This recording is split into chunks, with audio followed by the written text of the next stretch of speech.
মনটা খুব খারাপ। আমার ছোট্ট একটা ভুলে আমার একটা পাখি আজকে সকালেই মারা গিয়েছে।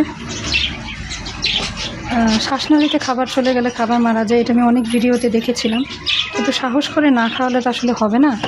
যার কারণে আমি সাহস করে খাওয়াচ্ছিলাম পাখিগুলোকে। আজকে একদিন না, আমি বহুদিন ধরে খাওয়াচ্ছি, আলহামদুলিল্লাহ কিছু হয়নি। বাট আজকে সম্ভবত এই পাখিটার শ্বাসনালীতে খাবার চলে গিয়েছিল সম্ভবত, যার কারণে মানে এত খারাপ লাগছে। সকালেই মারা গিয়েছে, আমি একটু পরে ভিডিওটা করেছি। আমি কষ্টে আর তখন ভিডিওটা করতেও পারিনি, আমি চলে গিয়েছিলাম। সকালে মারা গিয়েছে, আমি খুব কষ্টে ভিডিওটা করেছি, আমি সকালে ভিডিওটা করতেও পারিনি, চলে গিয়েছিলাম ওখান থেকে। কান্না আসতেছিল খুব। আসলে আদরের পাখি তো, ভালোবাসার পাখি তো, কিছু হলে খুব কষ্ট হয়। আসলে অনেক কষ্ট করি, অনেক যত্ন নেই। শখের পাখিগুলো আমার। এখন আমি কোনো পাখি বিক্রি করি নাই, সব পাখি আমি রেখে দিয়েছি। যে বাচ্চাগুলো হয়েছে, পাখিটা আমার হয়তো বা ব্ল্যাক কালার বা আকাশি কালারই হতো। আমার দুর্ভাগ্য, আমি রাখতে পারিনি ওকে। যে খাবারটাও আমি খাইয়েছি, দেখেন ওর পেটেও গিয়েছে খাবারটা, বাট সম্ভবত শ্বাসনালীতে গিয়েছে, কারণ এই জায়গাটা আমি ক্লিন দেখতে পাচ্ছি, বাট এইখানটায় আমি খাবার দেখতেছি একটুখানি।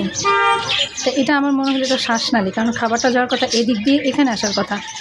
এইখানে খাবার এখানে থাকে আমি দেখেছি, বাট এখানে থাকবে না, গলার এখানে, বাট এখানে খাবারটা আছে। তো সেটা দেখে আমার মনে হলো যে খাবারটা সম্ভবত শ্বাসনালীতে গিয়েছে। আর ও সকালবেলা একদমই পেটটা খালি রেখে আমি খাওয়াতে গিয়েছি, নাহলে আমি খাওয়াতে যেতামও না ওকে। কিন্তু দেখি যে বড় দুইটাকে খাওয়াইছে, বাট এই পাখিটাকে খাওয়ায় নাই। এইটা দেখে আমি যেই বার্ডস ফুডটা আছে, ফুডে কোনো দানা ছিল না, এটা শিওর, কারণ একদমই মিহিগুড়া বার্ডস ফুড, ওটা আমি ওকে খাওয়াতে গেলাম।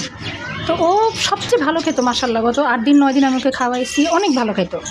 ও দেখলেই একদম আগায় আসতো এবং খুব সুন্দর করে খাইতো নলটা দেখলে। তো আজকে যখন আমি খাওয়াচ্ছিলাম, ওর পেটে একদমই দানা ছিল না সকাল থেকে 10টা 11টা পর্যন্ত। ও মুখে নিল নলটা, অস্থির হলো না, তাহলে আমি বুঝলাম যে মনে হয় গিয়েছে। কিন্তু যখন অল্প একটু খাওয়া আমি নলটা ছেড়ে দিলাম, দেখেও একদম অস্থির হয়ে গেল, এবং সঙ্গে সঙ্গে একদম জাস্ট কয়েক সেকেন্ডের ভিতরে সে চলে গেল। সো খাওয়ানোর সময় অবশ্যই সাবধান থাকবেন। অ্যাক্সিডেন্ট আসলে অ্যাক্সিডেন্ট, এটা কারো হাত নেই। খুব খারাপ লাগছে, দোয়া করবেন আমার পাখিগুলোর জন্য। ভালো থাকবেন, বিলাভেড বার্ডসের সাথে থাকবেন। ভালো লাগলে লাইক কমেন্ট শেয়ার করবেন। আল্লাহ হাফিজ।